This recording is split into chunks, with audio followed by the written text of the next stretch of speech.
Les Panama Papers n'ont pas épargné le Royaume-Uni ni les proches de son gouvernement. Le père du Premier ministre David Cameron aurait placé la fortune familiale dans un fonds offshore, selon The Guardian.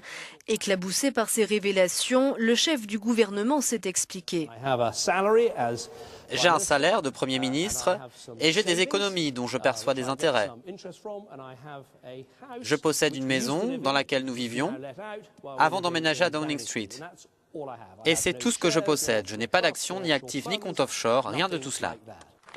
Avant son décès il y a 6 ans, le père de David Cameron, Ian, dirigeait un fonds d'investissement basé aux Bahamas dont les profits auraient échappé au fisc britannique pendant 30 ans.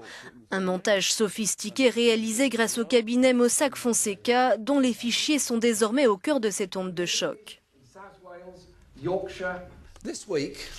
Cette semaine, la publication des Panama Papers ramène de plus en plus de gens à cette impression. Il y a un droit pour les riches et un pour tous les autres. Et il est grand temps de sévir contre les paradis fiscaux.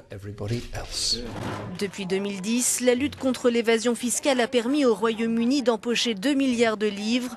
Le fonds de Ian Cameron aurait employé une 50aine de personnes aux Bahamas, une méthode qui ne revêt pas de caractère illégal.